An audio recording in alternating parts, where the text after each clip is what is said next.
जय श्री श्याम, नमस्कार। मैं महेश कुमार फिर आपके सामने लेकर आया हूँ एक बड़ी अपडेट, बड़ी न्यूज़, बड़ा सिलेबस।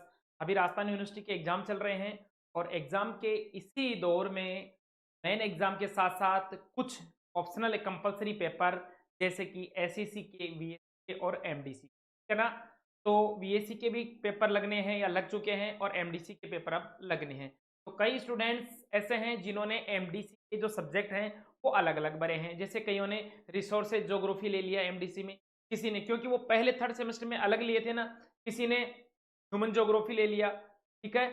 किसी ने social problems in Indian society ये वाला ले लिया, तो किसी ने बैंकिंग का ले लिया, किसी ने अकाउंटिंग का ले लिया, किसी ने जूलॉजी से संबंधित ले लिया। तो अलग-अलग स्टूडेंट है ना, जो अलग-अलग प्रकार के कोर्सेज ले रखे हैं या अलग-अलग प्रकार के सब्जेक्ट का चुनाव कर रखे हैं, किसमें एमडीसी।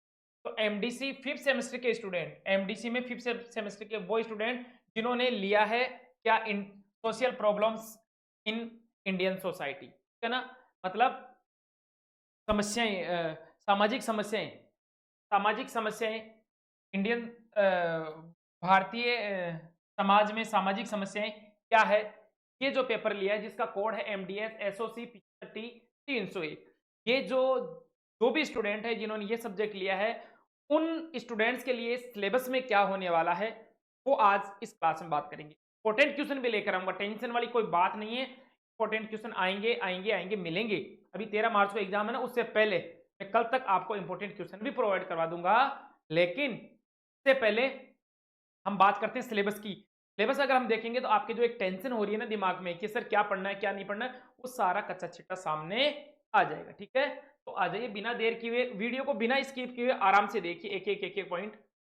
ये लो, एमडीएस एसओसी 75T301 पेपर का नाम है social problems in Indian society. Social problems in Indian society, सामाजिक समस्याएं भारतीय समाज में सामाजिक समस्याएं। अब सामाजिक समस्याएं बहुत सारी हो सकती है, उन्हीं से संबंधित है। जैसे दहेज की समस्याएं हैं, आत्महत्या की समस्याएं हैं, कन्या भ्रूण हत्या की समस्याएं हैं, ठीक है?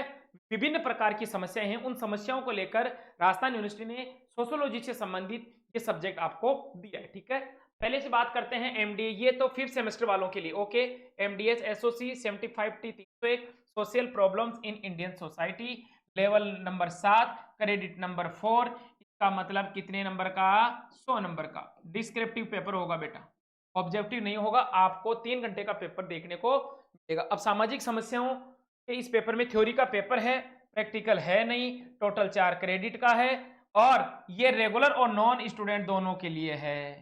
रेगुलर स्टूडेंट और नॉन कॉलेज दोनों के लिए है। बात का अवश्य ध्यान रखें। ओके, आगे देखिए। अब इसमें social problems in Indian society, इसमें यूनिट फर्स्ट में 4 यूनिट दी गई है। तो 4 यूनिट में क्या-क्या है?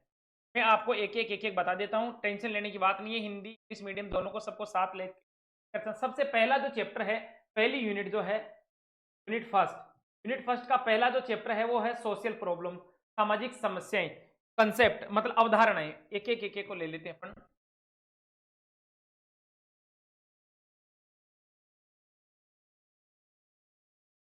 परिभाषा क्या है? सामाजिक समस्याओं की परिभाषा क्या क्या होती है? सामाजिक समस्याएँ क्या होती है? ये सभी घटनाएँ जो समाज को अवरोध करती है, समाज की जो वृद्धि जो है, ग्रोथ है, उसको रोकती है, समाज के लिए सामाजिक समस्याएँ कहलाती है, ठीक है? सोशल प्रॉब्लम्स, इनके concept criticism and types. Criticism का मतलब विशेषताएँ और प्रकार। सामाजिक समस्याएँ कौन-कौन सी हो सकती है? विशेषताएँ पढ़नी है आपको और सामाजिक समस्याओं के प्रकार पढ़ने हैं। इसके अलावा cases and reactions, rulers and urban problems in India, ठीक है ना? प्रतिक्रियाएँ भारत और ग्रामीण शहरों की समस्याएँ। कारण बताना है, प्रतिक्रियाएँ बतानी है और भारत में शहरों में तो क्या समस्याएँ होती है और ग्रामीण परिवेश है उसमें क्या समस्याएँ होती है, उनकी क्या प्रतिक्रियाएँ हैं, उनके बारे में आपको बताना है, ठीक है? ओके, अब यूनिट फर्स्ट में तो इतना ही। यूनिट सेकंड की बात करें तो यूनिट सेकंड में स्ट्रक्चरल प्रॉब्लम, संरचनात्मक समस्याएं, संरचनात्मक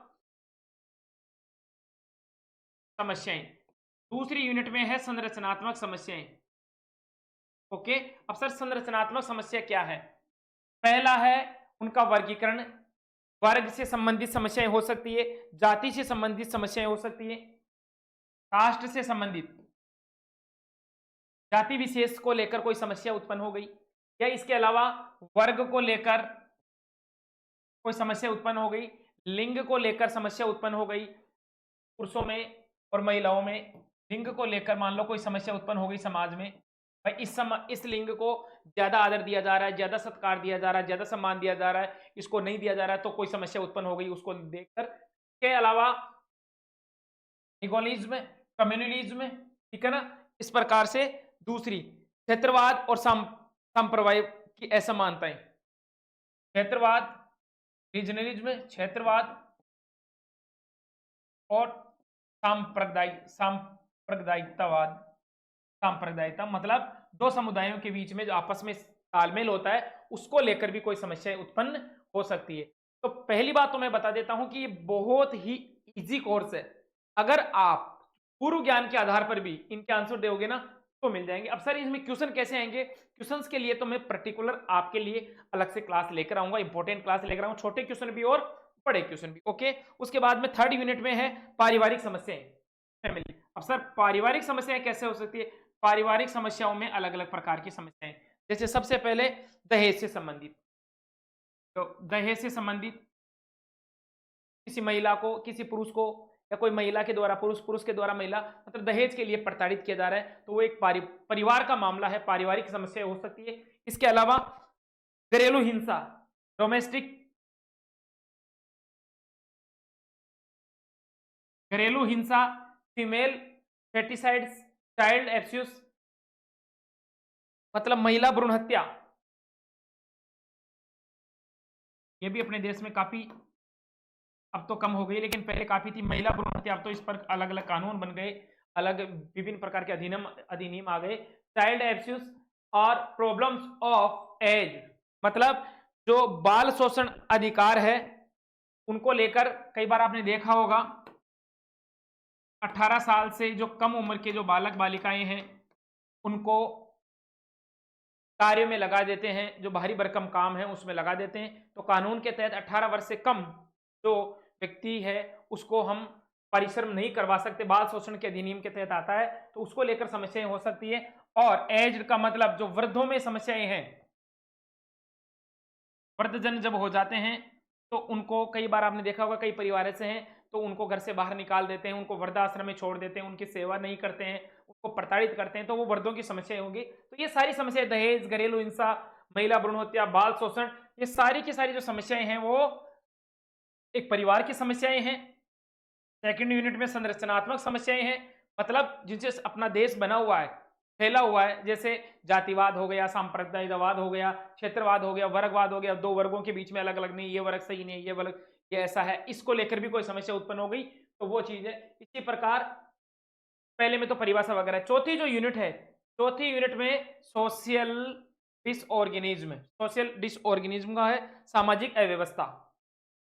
सामाजिक अव्यवस्था, सर सामाजिक अव्यवस्था कैसे फैलती है?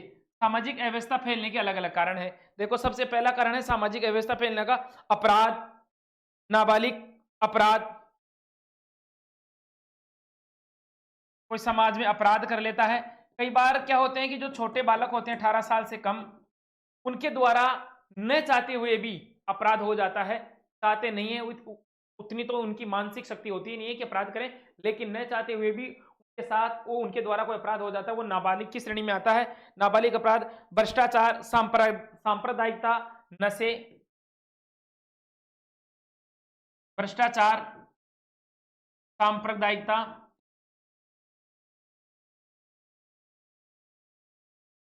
इसके अलावा जो नशे की आदत है जिसके कारण कई परिवार उजड़ जाते हैं, उनको लेकर समस्याएं उत्पन्न हो जाती है। और आत्महत्या, ये भी आजकल काफी चल रहा है। छोटी सी कोई घर में कोई बात हुई नहीं और सीधी या लो सुसाइड। एक बात समझ में नहीं आ रही, लोग जीने के लिए लाखों करोड़ों रुपए खर्च कर देते हैं, पूरी जिंदगी दांव पे लगा देते हैं, बड़े बड़े हॉस्पिटल के चक्कर काटते रहते हैं, और कईयों के जिनके बच्चे नहीं होते हैं वो मतलब ऐसे कुछ डॉक्टर वगैरह को नहीं छोड़ते, पता नहीं कहाँ घूमते फिरते हैं। मतलब वो तो जिंदगी जीने के लिए, एक जिंदगी को लाने के लिए इतनी मेहनत करते हैं, लोग पता नहीं क्यों सुसाइड करते हैं, ड्रग्स के आदी हो जाते हैं, ये है ना सुसाइड क्यों। मतलब एक जिंदगी जो है, ये जीवन जो है, वो एक भगवान का दिया अनमोल तोहफा है। शायद भगवान की एक सबसे बड़ी कृति है ये, बड़ी लाजवाब करती है मनुष्य जिसको भगवान ने भेजा है अच्छे कार्य करने के लिए, भगवान ने भेजा है ताकि तुम इस संसार में और भी नए कुछ चीजें लेकर आओ। लेकिन पता नहीं लोगों को क्या हो जाता है, छोटी छोटी। अरे एक बात मेरे को बताओ कि मरने का तो कोई एक कारण हो सकता है, कोई भी एक कारण मान लो, घर वालों ने डांट दिया, ये डांट दिया, पैसा, व्यापार, घाटा, नफा, लाभ, हानि, प्यार, प्रेम, प्रसंग, एक कोई भी कारण हो सकता है। नहीं लोग, हाँ, तो ये भी एक प्रकार का अपराध है, ठीक है, ये भी एक प्रकार का अपराध है। तो मैं यूं कह रहा हूं आपको कि सिलेबस में ज्यादा कुछ नहीं है। सामाजिक समस्याएं, कन्या भ्रूण हत्या से लेकर, दहेज से लेकर, लिंग से लेकर, सांप्रदायिकता से लेकर, भारत में ग्रामीण और शहरों में समस्याएं, नाबालिगों का जो शोषण किया जाता है उसको लेकर, आत्महत्या को लेकर, कन्या भ्रूण हत्या, ये क्षेत्रवाद हो गया, इन सब को लेकर सिलेबस में बहुत ही कुछ कम है, बहुत ही अल्प है। तो ये मैंने सिलेबस सारा बता दिया है, यही सिलेबस है, इसी को लेकर आपके पास सवाल आएंगे। तो मैं नेक्स्ट क्लास में आपके लिए लेकर आऊंगा इन सिलेबस से संबंधित इंपॉर्टेंट क्वेश्चन, छोटे और बड़े। तब तक के लिए आप हमारे चैनल में, अगर आप नए हो तो चैनल को लाइक और सब्सक्राइब कर लें, ताकि आने वाला जो भी नया नोटिफिकेशन है, जो भी नई क्लास के बारे में, आपको वो सूचना सबसे पहले, ठीक है। और इस क्लास को ज्यादा से ज्यादा अपने क्लास ग्रुप में शेयर कर दो, क्योंकि एक स्टूडेंट ने देख लिया और बाकी अन्य स्टूडेंट जिनके साथ वो क्लास के ग्रुप में नहीं है और कोई समस्याएं हैं, तो उनको भी क्लास देखने को मिल जाए। जल्द ही आपके लिए मैं महेश कुमार लेकर आऊंगा important question for sociology. Okay, thank you.